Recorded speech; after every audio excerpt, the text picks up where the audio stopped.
여러분 안녕하십니까? 원투펀치 TMF 투머치 풋볼 이명철 해설위원님의 2부 시간이 돌아왔습니다. 사실 1부에 리버풀은 별로 등장을 안 했지만 유니폼만 등장했죠. 네. 오늘 그 유니폼을 입고 나오신 가장 큰 이유는 리버풀에 관한 이야기가 오늘 중요하기 때문입니다. 리버풀이 기세상 오히려 토트넘보다도 좀 더 안 좋아 보이는 면이 있다. 네. 다음 경기를 앞두고 있는 상대이지만 클롭 감독이 이제 에너지의 과도한 소진으로 인해서 이제 좀 안식년을 좀 가질 것을 천명을 했었고, 클롭 감독의 리버풀에서의 이제 작별 시즌 아닙니까? 그 상황에서 상당수 리버풀 팬분들은 클롭이 나가는데 뭔가 빈손으로 가게 할 수 있냐? 그렇죠. 뭔가 그래도 하나 들고 가야 되지 않냐? 라는 생각을 많이들 가지셨을 거예요. 이건 뭐 대한민국뿐만 아니라 전 세계의 리버풀 팬분들이 그 기대치에는 지금 좀 미달하는 상황이 돼버렸는데, 일단 아탈란타부터 시작을 해서 아탈란타, 팰리스, 에버튼, 그리고 주말에 웨스트햄까지 지금 1년에 요즘 몇 경기가 너무 안 좋잖아요. 한 달, 4월 한 달이 네. 지옥의 한 달이었던 것 같습니다. 네, 잔인한 4월이 되고 있는데 리버풀에게는 자, 잔인한 4월의 일단 원인 그거 듣겠습니다. 올 시즌 중요할 때마다 맨체스터 유나이티드가 흐름을 가로막았습니다. 아, 그렇죠. 그 전에 맨유전이 또 있었죠. 안필드에서 하필 또 제가 직관에 간 경기였는데 안필드에서 노스웨스트 더비 무득점 0대0 무승부. 거기서 일단 먼저 흐름이 좀 끊겼던 부분이 저는 있었다고 생각을 하고요. 클롭 감독이 떠나는 것을 발표하면서 리버풀은 선수들이 다 뭔가 의기투합해서 하나가 되는 모습으로 기적적인 역전승을 이루어내고, 그게 이제 노팅엄 원정에서의 승리로 또 이어지기도 했었죠. 전체적으로 팀의 기세가 하늘을 찌를 듯 올라가고 있었는데, 맨체스터 유나이티드와의 FA컵 경기 때 연장 혈투 끝에 결국 아마드 디알로에게 결승골을 내주고 FA컵에서 탈락을 하고 맙니다. 그리고 리그 올드 트래포드 원정, 콴사 선수가 또 치명적인 실수를 허용하면서 맨체스터 유나이티드에게 그대로 기세를 빼앗겼고, 겨우겨우 무승부를 만들긴 했지만 이 경기 무승부에 대해서 만족감을 드러낸 리버풀 팬분들은 없으실 거라고 생각을 하거든요. 자연스럽게 노스웨스트 더비에서의 그런 승리를 챙기지 못한 결과들, FA컵에서의 탈락, 그리고 리그 우승 경쟁에 비상등이 켜지는 결과, 그 이후에 리버풀은 오히려 더 안 좋은 흐름을 타다가 결국 유로파리그 탈락까지 이어지게 됐는데, 올 시즌을 정리할 때는 노스웨스트 더비에서의 무승을 꼭 짚고 넘어가야 할 필요는 있지 않을까 생각을 하고요. 라이벌전에 있어서만큼은 그 타격이 리버풀에게는 굉장히 크게 입었던 시즌이라고 생각합니다. 근데 맨체스터 유나이티드가 물론 이제 역사적인 라이벌로서 리버풀에게 고춧가루를 뭐 뿌릴 수 있는 건데, 진정한 강팀이라면 그 맨유의 고춧가루를 한번 맞고 나서도 이후에 다른 대회 뭐 다른 리그 경기들 거기서부터는 다시 반등을 했어야 되는데, 그렇죠. 그게 안 된 원인은 뭐예요? 클롭 감독이 제 생각에는 확실히 지친 부분이 너무 많이 느껴진 것 같아요. 그런데도 그 당사자가 그동안 리버풀을 정말 이 위치까지 끌어올린 클롭 감독이기 때문에 누구도 뭐라 할 수는 없을 것이다. 물론 아쉬운 점을 토로할 수는 있겠죠. 하지만 그것을 오로지 떠나는 감독인 클롭에게 이게 문제다, 이래서 클롭은 안 된다, 이렇게 정말 냉정하게 질타하신 분은 저는 없으실 거라고 생각을 해요. 그건 샹클리, 페이슬리 이후, 그 시대 이후에는 위르겐 클롭 아닙니까? 그렇죠. 뭐 정말 그 위대했던 조 페이건까지의 시대, 그리고 뭐 케니 달글리시도 리버풀 팬들의 선수이자 감독으로서 리버풀 팬들의 마음을 울린 부분이 있는데, 위대했던 조 페이건까지의 시대, 그리고 뭐 케니 달글리시도 리버풀 팬들의 선수이자 감독으로서 리버풀 팬들의 마음을 울린 부분이 있는데, 그 이후에 정말 위대한 업적은 위르겐 클롭이 세웠다고 해도 과언이 아니죠. 리그 우승이 일단 있기 때문에. 하지만 클롭 감독도 서서히 한계를 드러내고 있다는 부분이 좀 보이는 건, 말씀해주신 것처럼 맨체스터 유나이티드전이 끝나고도 충분히 팀의 전력과 일정을 봤을 때 리버풀은 특히 안필드에서의 경기들은 이겼어야 했습니다. 하지만 공통적으로 리버풀이 드러냈던 문제점은, 클롭 감독이 원하는 저는 축구는 상대 진영으로 빠르게 볼을 보내서 빠른 템포의 공격을 전개하고, 그리고 혹시 볼이 끊기더라도 재빠르게 압박을 해서 높은 위치에서 볼을 끊고 그대로 템포를 살려서 역습에 나가는, 여전히 클롭 감독이 리버풀에서 가장 중요하게 여기고 있는 포인트라고 생각을 합니다. 근데 문제는 빠르게 상대 진영으로 볼을 보낸다. 그 과정에서 상대가 리버풀의 중앙을 강하게 압박하면 그 빠르게 볼을 보내는 과정이 굉장히 단조로워집니다. 요즘에 조금 더 이제 현대적인 트렌드를 이끌고 있는, 새롭게 이제 등장하고 떠오르는 감독들은 볼을 전개하는 과정에서 굉장히 다양한 패턴들을 중시하죠. 뭐 사비 알론소라든지, 아니면 요즘 또 페르노트 감독으로서 또 리버풀의 이제 감독으로 이어지고 있는 슬롯 감독도 그렇고, 빌드업 대응을 유연하게 가져간다든지, 허리 쪽의 선수들의 위치를 잡아줌으로써 꼭 롱볼이 아니더라도, 꼭 측면이 아니더라도 다양하게 볼을 보내는 수단들을 찾으려 하고 발견하려 하고, 그쪽에 대한 반복적인 훈련을 진행하는데, 리버풀의 경우는 오히려 요즘 경기들을 보면 그러한 볼을 전개하는 과정에서 문제가 굉장히 많았어요. 상대가 중앙을 위주로 압박을 할 때 리버풀이 너무 불규칙적인, 너무 단조로운, 그리고 너무 정확도가 떨어지는 롱볼 변도의 공격을 좀 펼칠 때가 많았고 맨체스터 유나이티드와의 라이브전 이전까지는 선수들의 체력적인 부분이 그래도 완성이 되어 있어서인지 잘 갖춰지고 뭔가 그래도 상대의 실수를 유도하거나 체력적인 저하를 유도하면서 그대로 리버풀이 오히려 빠른 템포의 공격을 마무리 짓는 상황들이 나왔거든요. 라이벌전, 그 맨체스터 유나이티드와의 일전들이 끝나고 나서부터는 연장 혈투 때문인지 선수들의 체력이 좀 떨어지는 부분도 보였고 3월 A매치가 그 맨체스터 유나이티드전이 끝난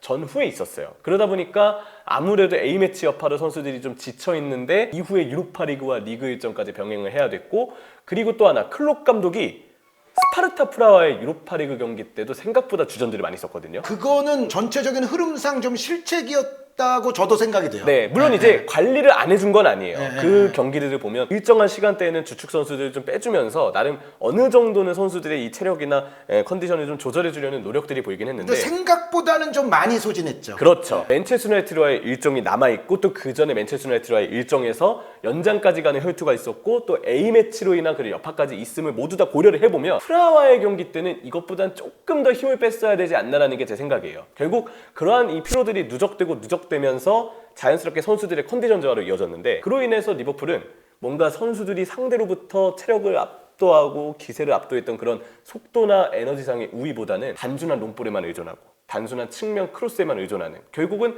단조롭다라는 인상만 남긴 그러한 팀이 결국은 되지 않았나라고 생각을 합니다. 살라 선수와 클롭 감독의 그 논쟁은 뭐였어요? 그거는? 제가 그걸 보고서 또 하나 느껴진 점은 클롭 감독의 스타일이 어느 정도는 선수들에게 수많은 에너지와 속도를 요구하는 바가 있다. 클롭 감독의 그 리더십 중에 굉장히 그 높은 평가를 옛날부터 받아왔던 게 소통 리더십에 있어서 클롭 감독이 굉장히 높은 점수를 받는 감독이고 또 예전에 리버풀 선수들도 난 클롭을 위해서 죽을 거야 막 그렇죠. 그런 발언을 했던 선수들도 있거든요. 클롭의 전체적인 커리어에서 약간은 좀 그 이채로운 장면이 나온 거예요. 특히 이제 떠나는 감독을 보면서 지금 한 3경기 정도만 남기고 있는 상황에서 경기 중에 그것도 화면이 비춰지고 있는 정말 외부적인 모든 것들이 다 시선이 바라봐지고 있는 그 상황에서 선수와 감독 간에 이런 뭔가 충돌이 있었던 점은 많은 팬분들에게 충격을 좀 주었을 거라고 생각을 해요. 물론 이제 모하메드 살라 선수는 사실 선발로 뛰지 못한 경기나 아니면 선발로 뛰더라도 골 없이 도중에 교체 아웃된 경기 때는 자주 불만스러운 제스처를 취하고 표정이 있었어요. 좋지 않죠. 예전에 뭐 사디오 마네하고의 약간 그 갈등이 있었던 것도 그런 출전 시간 때문이었고 살라 선수의 이런 행동이 낯설진 않은데 그런데도 이 행동이 너무 좀 안타깝고 아쉽게 느껴지는 이유는 정말 전설적인 감독이 이제 3경기만 치르면 리버풀을 떠나게 되는데 그 감독과의 어떤 이별을 준비하는 리버풀 입장에서 감독과 의견이 좀 충돌하고 그로 인해서 실제로 경기 중에 부딪히는 그런 그림을 사실 바라진 않으셨을 거라고 보거든요. 아마 많은 분들은 그래도 감독과 선수의 대화로 봤을 때 이 상황까지도 뭔가 선수가 감독에게 오히려 아쉽다는 뭔가 감정을 토로하고 그로 인해서 뭔가 다툼이 있고 충돌하는 장면이 있었던 점에서 다른 때였다면 그냥 팀적으로 충분히 개인 대 개인으로 싸울 수 있었다고 생각을 했겠지만 그게 하필 클롭 감독의 마지막을 얼마 안 놔둔 상황에서 이런 일이 벌어졌기 때문에 보다 더 팬들이 느낀 실망감은 크지 않았을까 생각을 합니다. 실제 대화 내용은 뭐 나온 건 없나요? 아직까지 나온 건 없고 추측뿐인데요. 일단 첫 번째는 살라가 교체 투입 준비가 늦었다. 그로 인해서 클롭 감독이 너가 만약 교체 투입 준비를 빨리 했다면 실점하기 전에 너가 들어와서 경기 이름을 바꿀 수 있지 않았겠냐. 70한 7분, 79분 네. 뭐 그때 일이었죠, 그게. 근데 실점하기 전에 이미 일찍이 카메라가 살라 선수가 몸을 이렇게 유니폼을 입고 있는 걸 잡아줬거든요. 근데 무언의 이유 때문인지 정말 투입이 되는 시점을 좀 늦긴 했었습니다. 그리고 그 사이에 골이 들어갔고요. 그래서 캐러거를 비롯한 이제 현지 쪽 패널에서는 살라의 교체 투입 준비가 늦었고 그로 인해서 리버풀이 흐름을 못 바꿨다가 실점을 했기 때문에 클롭 감독이 그걸 공개적으로 질타했고 살라는 그에 반박하는 과정에서 싸움이 난 게 아니냐라는 추측이 있고요. 또 하나는 살라는 원래부터 선발로 뛰고 싶어 했는데 선발이 아니었던 것에 대해서 불만이 있었고 결국 클롭 감독이 무언가 얘기를 건넸을 때 살라 선수가 거기에 대해서 감정적으로 왜 내가 선발이 아닌지 뭔가 출전 시간에 대한 불만을 토로한 것이 아니냐라는 추측도 있기는 합니다. 확실한 건 이제 클롭 감독은 라커룸에서 경기 이후에 풀었다라고 기자들에게는 인터뷰를 마친 상황이고요.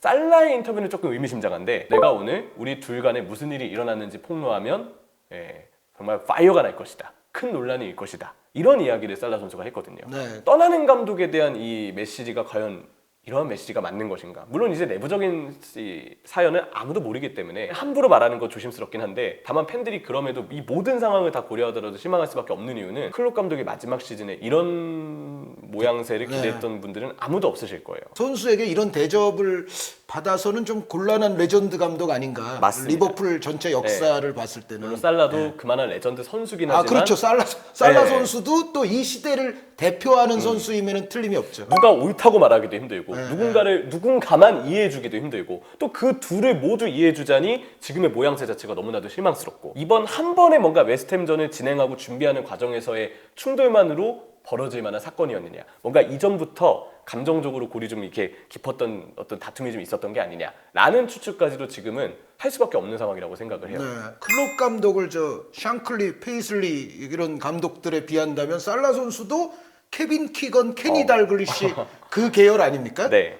뭐 그거는 저는 사실이라고 생각해요. 구단 역사에는 그렇게 나올 수 있죠. 그러니까 더 조금 이게 상황이 좋지 않다. 가볍게 요 질문 하나 드려보고 슬롯 감독 이야기로 넘어가 보면 그래도 리버풀의 남은 경기들 네.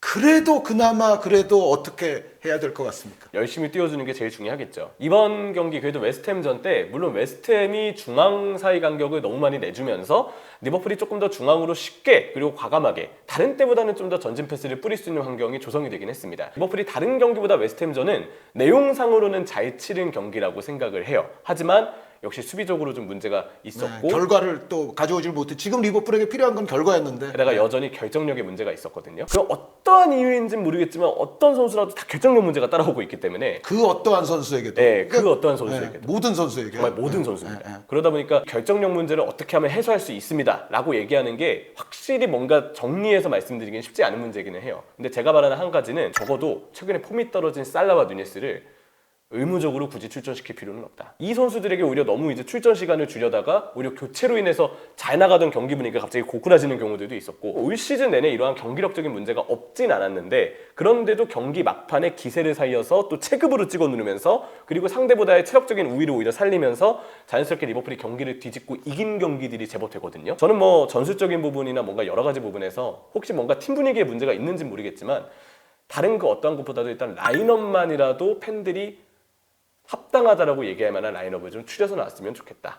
교체도 그렇고요. 클롭 감독이 어쨌든 떠나기 일보 직전이긴 한데 네. 그래도 끝까지 그런 부분은 감독으로서 좀 해줬으면 한다는 바람도 섞여 계신 거죠? 네, 그리고 선수들도 체력적으로 힘들 수 있고 아니면 이제 뭔가 정말 살라 선수 이번 제스처가 어쩌면 뭔가 팀 내부적인 문제가 있었던 부분이 실제로 있었던 걸 수도 있기 때문에 정말 누가 옳고 그르다라고 얘기하는 게 참 조심스러운 부분이긴 해요. 근데 그래도 레전드 감독의 마지막 시즌이라면 조금 더 선수들이 지금 리그 우승의 경쟁이 많이 줄어들긴 했지만 그래도 마지막까지 최선을 다해서 감독을 위해 띄워준다면 마지막 울버햄튼전은 그래도 정말 훈훈한 분위기를 마무리할 수 있거든요. 가장 걱정하는 게 스티븐 제라드의 리버풀 마지막 안필드 경기가 크리스탈 팰리스전이었는데 그때 패배했고요. 그리고 스티븐 제라드의 마지막 리버풀 선수로서의 경기가 스토크시티 원정이었는데 1대6의 대패를 당했습니다. 이런 모양새가 또 나와서는 안 되거든요. 레전드에 대한 그 어떤 마지막 마무리를 잘하는 거는 감독 한 명만의 노력이 아닌 팀 전체적으로 그 부분에 좀 더 열의를 보일 필요가 있고 진심이라는 모습을 좀 보여줄 필요가 있다. 저는 그래야 이후 감독이 누가 오건 선수들이 리버풀이라는 한 팀을 위해서 뛰어주는 모습을 올 시즌은 적어도 좀 마무리까지는 잘 보여줘야 다음 감독에게도 그런 분위기가 이어질 수 있을 거라고 생각을 합니다. 위르겐 클롭 감독은 리버풀의 레전드 감독이기도 하지만 사실 2010년대의 세계 축구 전술사에 있어서 펩 과르디올라 다음으로 중요한 인물이 누구냐 하면은 저는 위르겐 클롭이라고 얘기할 거고요. 그리고 아마 상당수의 또 이론서 같은 데를 보면 지금 현재의 축구는 펩 과르디올라의 축구와 위르겐 클롭의 축구의 하이브리드가 현재 축구의 가장 이상향이고 가장 수준 높은 일반형이다라는 네. 그런 견해를 피력하는 전문가들이 많이 있어요. 과르디올라의 축구가 어떻게 보면 클롭의 축구를 만나서 일찍이 독일에서 만났잖아요. 네. 과르디올라 감독 바이에른 뮌헨 시절에. 그러면서 과르디올라도 여기서 자신의 스타일의 수정을 조금씩 가져오게 됐고, 그래서 과르디올라 감독은 뭐 계속 진화한다 하지 않습니까? 가장 큰 영향력을 준 인물이 클롭이고, 클롭도 결국엔 팀이 바뀌고 이제 리버풀로 팀이 옮기고 하면서 클롭도 과르디올라의 영향 부분들을 자신의 축구에 추가를 하고, 그렇죠. 그래서 그 이후에 지금 우리가 주목하고 있는 많은 후학 감독들 있잖아요. 무슨 스타일이냐? 그럼 대체로 과르디올라와 클롭의 하이브리드라고 보면은 요즘 트렌드에서는 그게 가장 앞서가는 공부하는 감독들이다. 그런 얘기가 있는데 동의하시죠? 동의합니다. 네, 이건 뭐 저만의 평가가 아니라 뭐 해외에서 있는 평가들을 제가 요약해서 말씀드린 거고, 이 감독의 시대를 뒤이어받을 걸로 지금 거의 뭐 확정적인 슬롯 감독 자, 취임한다 설에 대해서는 어떻게 생각하세요? 이 감독도 공격적인 축구 스타일을 지향한다는 점. 네. 그리고 밀긴 클롭 감독의 장점이 말씀해 주셨던 개겐 프레싱, 압박 전술에 대한 그런 공격적인 스타일의 그 전술 추구가 슬롯 감독에게도 동일한 부분이 있습니다. 압박을 역시 중시하고 선수들에게 상당히 많은 활동량을 요구하면서 높은 위치에서 볼을 끊고 그대로 역습으로 빠른 템포로 공격을 마무리 짓는 어떤 방식에 대해서는 슬롯 감독도 페노르트에서의 축구를 보면 비슷한 면을 공유하고 있는 부분이 있거든요. 클롭 감독과 슬롯 감독의 당장 최근 팀에서 보여준 어떤 경기력과 전술에서의 차이점이라면 슬롯 감독이 조금 더 선수들이 중앙과 측면을 골고루 볼을 주고받는 상황에서의 움직임을 조금 더 신경 써주면서 주고받는 움직임 자체는 조금 더 슬롯 감독의 페노르트가 유기적일 수 있을 수 있다고 생각을 해요. 모든 요즘 감독들은 과르디올라와 클롭의 영향을 받은 거고 둘의 어떤 조합형을 시도하는 감독들이 요즘 이제 잘 나가는 후배 감독들이거든요. 네.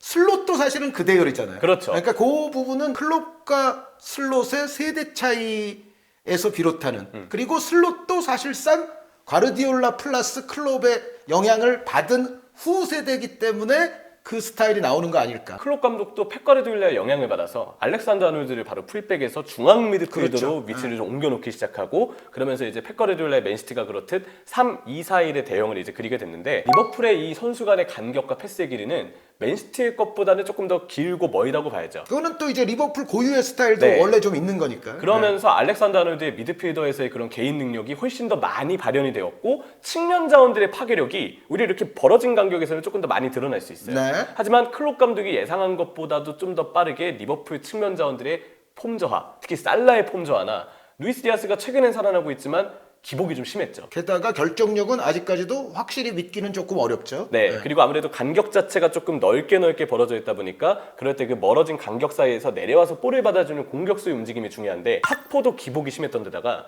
그래도 클롭 감독이 기회를 주었던 누네스는 이렇게 내려와서 볼을 받아주고 이쁜 터치를 통해서 볼을 지켜주고 간수해주는 선수와는 거리가 좀 멀죠. 모든 문제점들이 클롭 감독이 생각하는 전술적인 어떤 부분을 100% 선수들이 이행하기에는 이제 선수단에게도 어느 정도는 리버풀이 어려운 시점에 좀 온 부분이 있다고 생각을 해요. 슬롯 감독은 아까 말씀드린 대로 분명히 요즘 트렌드에 더 이제 부합하는 아주 이론이 아주 튼실한 감독인 거는 맞는데 네. 그러면은 슬롯 감독만 온다고 되는 게 아니라 선수단 개편도 좀 해줘야 되는 그게 같이 가야 되는 거 아니에요? 그렇죠. 예. 그래서 리버풀은 이제 슬롯도 슬롯이지만 새로운 디렉터진 에드워즈 디렉터가 네. 리버풀에 복귀를 했고 또 에드워즈를 따라서 휴즈를 비롯한 휴즈, 새로운 어떤 디렉터들이 이제 리버풀은 새 감독과 함께 다음 시즌에 대한 준비를 할 텐데 기사를 보면 헤드 코치, 매니저 간의 헤드 코치로 선수들에 대한 관리, 경기에 대한 준비를 일단 감독으로서 슬롯이 맡고 선수에 대한 영입이나 전력 보강에 대한 계획 등은 디렉터 쪽에서 이제 짤 것이다라는 얘기들을 많이 하더라고요. 저는 이 부분이 일단은 좀 합당해 보이고 맞아 보이는 것 같아요. 그리고 그렇게 됐을 때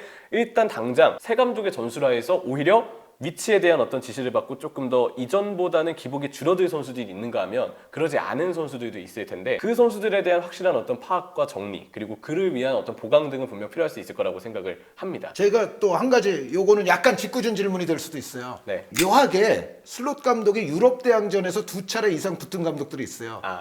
조세 무리뉴와 디에고 시메오네가 있습니다. 네. 묘하게 슬롯 감독이 요 둘하고 유럽 대항전에서 붙어서는 성적이 안 좋았어요. 근데 요게 혹시 약간 그 스타일적인 어떤 그런 부분에서 비롯할 수도 있는데 그거에 대해서는 어떻게 생각하시냐는 그런 질문. 일단 두 가지가 떠오르는데요. 첫 번째는 정말 단순하게 얘기하겠습니다. 시메오네와 무리뉴를 프리미어리그에서 만나진 않을 겁니다. 라는 건 정말 단순한 접근이고 에레디비지에서 만나게 되는 팀들 그리고 유럽 대항전에서 무리뉴와 시메오네의 팀이 아닌 다른 팀들은 리버풀 감독으로서 만나게 될 팀들보다는 수비 간격이나 혹은 수비에 대한 어떤 그 숫자가 당연히 더 적고 간격이 벌어져 있을 수밖에 없어요. 특히 리그에서 만나게 되는 팀들조차도 무리뉴와 시메오네가 그랬던 것처럼 굉장히 오밀조밀하게 수비를 할 것이고 노골적으로 수비에 집중하는 모습까지도 보일 가능성이 크거든요. 저는 이 부분은 도박수가 좀 있다고 봅니다. 분명 아직까지 그 부분에서 빅리그, 새로운 리그로 왔고 더 많은 미치 수비를 상대했을 때 슬롯이 어떠한 결과물이 나올 것이라고 얘기할 수 있는 부분이 아직은 명확하지 않은 부분들은 있고 그 점은 염려해야 되는 부분이 있다고 생각을 해요. 그런 경기에서 뭔가 말려들었을 때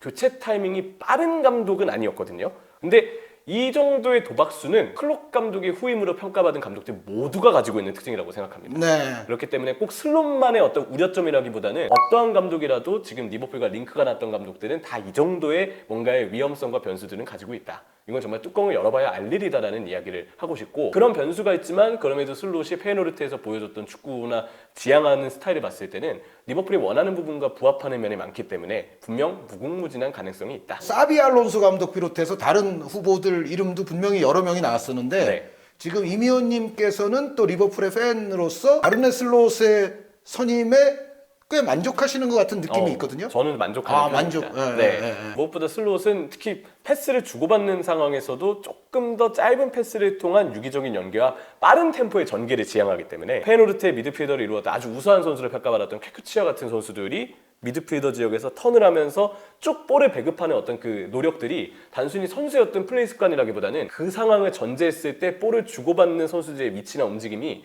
꽤 잘 패턴 플레이로 약속이 되어 있다는 느낌을 받았거든요. 그런 어떤 후연 방식을 지금 리버풀의 미드필더들이 뭔가 새롭게 슬로에게 이게 받고 주입이 됐을 때, 그리고 새 감독이 옴으로써 동급여가 된 모습을 봤을 때는 클롭 감독 때 받았던 평가와 또 달라진 모습을 분명 보일 수 있는 선수들도 저는 있을 거라고 생각은 합니다. 단적으로 보면 소보슬레이가 지금은 되게 갈피를 못 잡고 있는 모습이지만 헝가리 대표팀에서는 꽤 좋은 활약을 해주고 있거든요. 새 감독을 만나서 위치가 조정이 되고 움직임이 조정이 됐을 때는 효율적으로 그 선수만의 장점이 좀 드러날 가능성도 적지 않겠죠. 이 감독이 지향하는 바 그리고 보여줄 수 있는 축구에 팀이 얼마나 잘 공감해 줄 수 있느냐, 잘 이게 어우러질 수 있느냐를 본다면 리버풀이 원하는 스타일에는 슬롯이 추구하는 스타일이 분명 맞을 수 있는 부분이 좀 많다고 생각을 합니다. 에릭 테나흐 감독이 지금 많은 또 기대를 가지고서 맨체스터 유나이티드에 왔는데 지금 현재 어쨌든 상황은 맨체스터 유나이티드 팬들의 만족을 끌어내기에는 불충분하잖아요. 그렇죠. 네.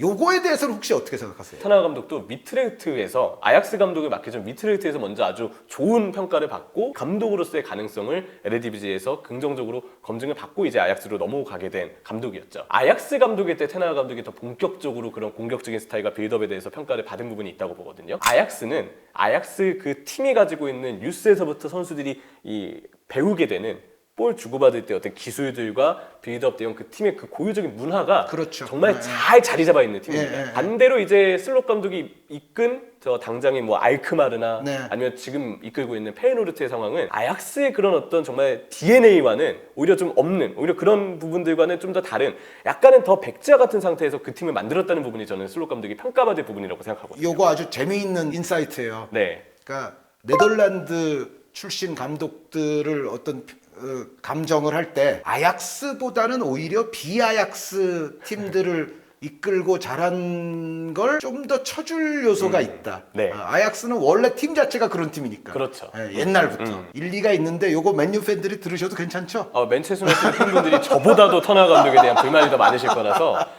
그럼 그렇지, 야 나가라, 이런 마음을 가지실 거라고 생각합니다. 아니 근데 우리가 일반적으로 아약스가 가장 눈에 띄고 또 아약스가 유로클럽 대항전 나와서 또 간간히 또 항상 파란도 일으키는 팀이고, 그럼요. 그래서 아약스 지도자를 일단 먼저 떠올리기가 쉬운데 아약스보다는 차라리 그거보다 조금 더 그런 기반이 덜 닦여 있는 그쵸. 클럽들에서 잘하는 게 더 진짜 잘하는 거일 수 있다. 정말 도박수는 누구나 다 모든 후보들이 갖고 있기 때문에 추후에 이제 슬롯 감독이 어떤 평가를 받을지는 또 모를 일이긴 하죠. 비아약스 구단에서 이 조금 더 조건이 갖춰지지 않은 상황에서 이 정도의 환경을 만든 부분에 대한 그 성과와 공로는 인정받을 부분이 저는 더 많지 않을까라고 보고 있습니다. 네, 물론 이제 역사적으로만 보면 1960년대 저도 태어나기 전에 네. 아약스 리누스 미켈스 감독과 이제 요한 크루이프의 토탈 풋볼 패러다임 전환이 유명하잖아요. 네. 미켈스 감독으로 하여금 토탈 풋볼을 잘 구사하게끔 교훈을 준 감독이 페이노르트였어요. 에른스트 하펠 감독. 네, 나중에 함부르크에서도 유럽 챔피언에 오르는. 그러니까 페이노르트와 아약스가 경기를 딱 해보고 이미 페이노르트가 먼저 토탈 풋볼을 구사를 했다는 거죠. 미켈스 감독이 영감을 받고. 저 포메이션도 그럴듯하고 배울 게 많은데 페이노르트에 오히려 영향하에서 성립한 게 아약스의 토탈 풋볼이다라는 얘기가 있을 정도로 아약스는 그래도 정말 꾸준히 좋은 선수들, 좋은 시스템의 수혜를 입었던 건 사실이고 뭐 에인트호번이나 페이노르트가 도전은 했다고 하지만 아약스와는 분명히 좀 격차가 있었던 건 사실이거든요. 네. 터나 감독이 가장 비판해받는 건 선수 영입에 있어서 터나의 픽과 터나의 영향을 받은 듯한 픽으로 데려온 선수들이 가격 대비 활약이 좀 지지부진한 부분이잖아요.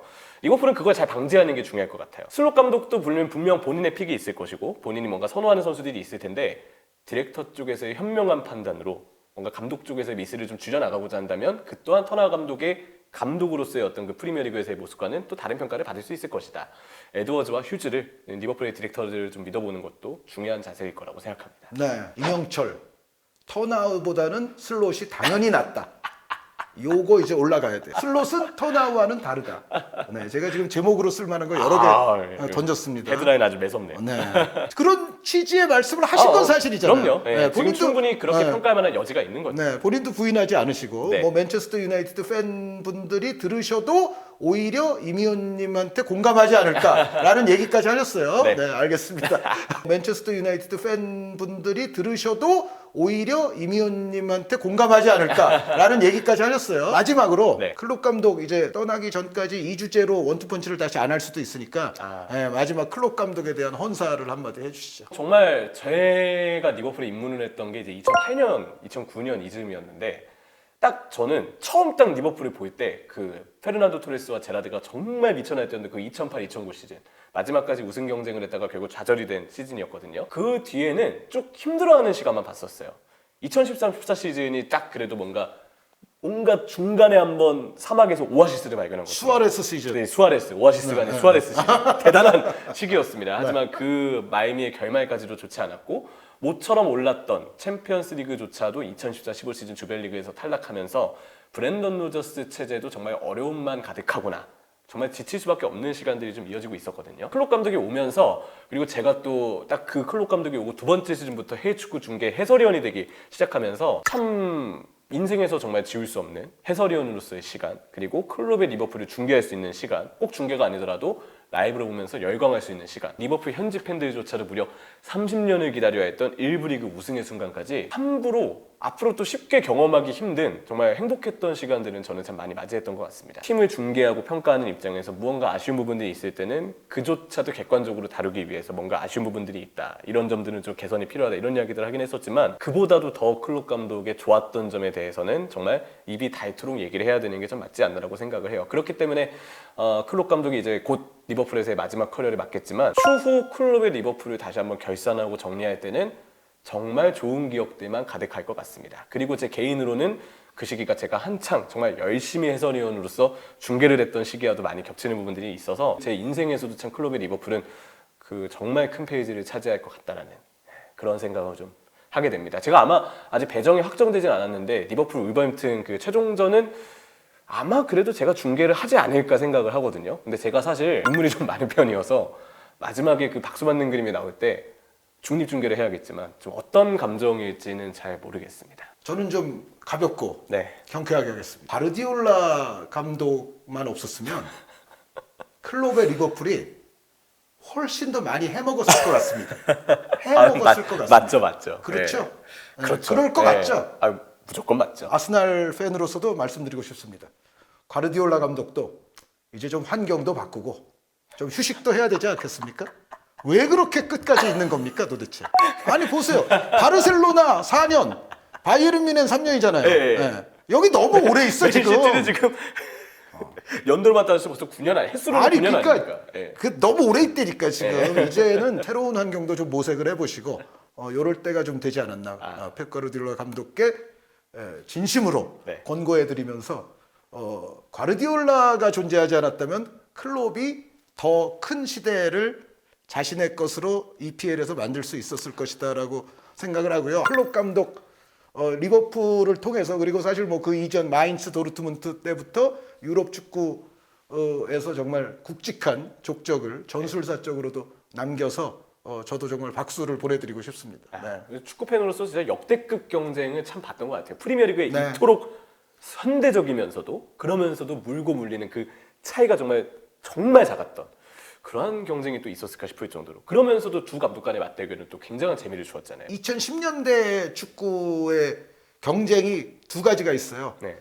메시 대 호날두, 과르디올라 대 클롭. 아. 네, 저는 요 두 가지가 전체 그 디케이즈라고 하죠. 이제 그렇죠. 10년 단위의 시대를 디파이닝하는 정의하는 요 대결은 메시 대 호날두, 과르디올라 대 클롭. 네, 이 대결이라고 생각을 합니다. 그래서 어쨌든 그러한 한 페이지를 또 뒤로 하고 이명철이 지금 슬롯이 마음에 드는 것처럼 얘기했으니까 슬롯이 앞으로 잘할지 못할지는 다 이명철이 책임져야 될 것 같습니다. 제발 잘해주기 바랍니다. 네, 어쨌든 이명철 해설위원이 괜찮은 선임이라고 합니다. 네, 원투펀치 TMF 이명철 해설위원과 들어본 리버풀 그리고 클롭 감독 그리고 슬롯 감독까지 정말 아주 진심이 우러나오는 양질의 또 말씀을 이명철 해설위원과 오늘 나눠봤고요. 저희는 다음 시간에 다시 찾아뵙도록 하겠습니다. 여러분 대단히 감사합니다.